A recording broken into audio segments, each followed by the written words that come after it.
Shri Ram Samartha. Sensuous pleasures are neither real nor lasting.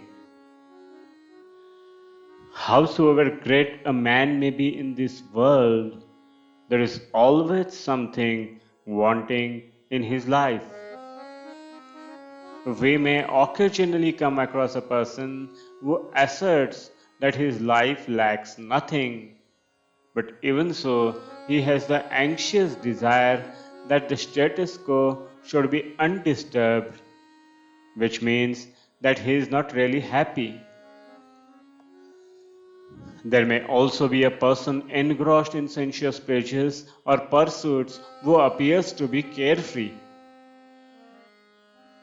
A drunken person may not care whether he is naked or clothed, may even defy or challenge the king, but only so long as he is under intoxication.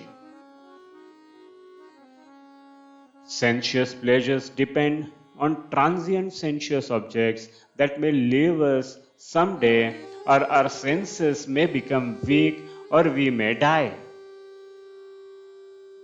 And who will enjoy such pleasures if he is conscious of death, which is bound to claim him someday? That abundance of pleasurable things makes for abundant pleasure is an obvious misconception. Real happiness is that which is everlasting.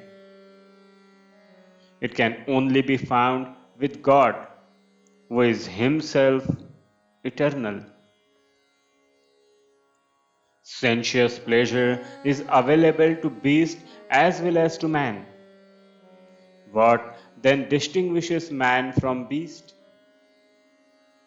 It is the faculty which enables man to think of the fundamentals of life, such as what he really is and what the purpose of his life is. In everyday worldly matters, we think of gains and losses, but they pertain to a world which is itself impermanent. How can such thinking lead us to the truth? We do not try and learn to be contented in the situation in which God has placed us and crave for better circumstances which we imagine will make us happy. Even our devoutness to God and submission to saints is overtly or covertly for some worldly objective.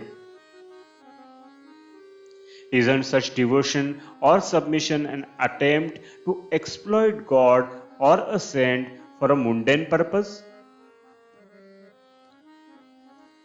Even superstitions we twist and interpret to suit our wish and convenience. For instance, if a cat crosses the path, we turn back, interpreting it as God's premonition that our mission will not succeed.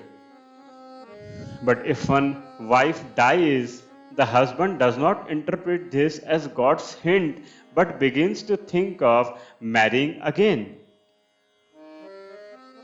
In short, to secure worldly pleasures in our aim, and we exert ourselves only for that purpose.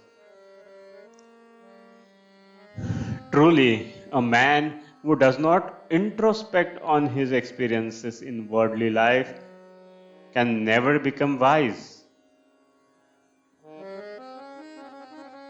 Janaki Jeevana Smarana Jai Jai Ram.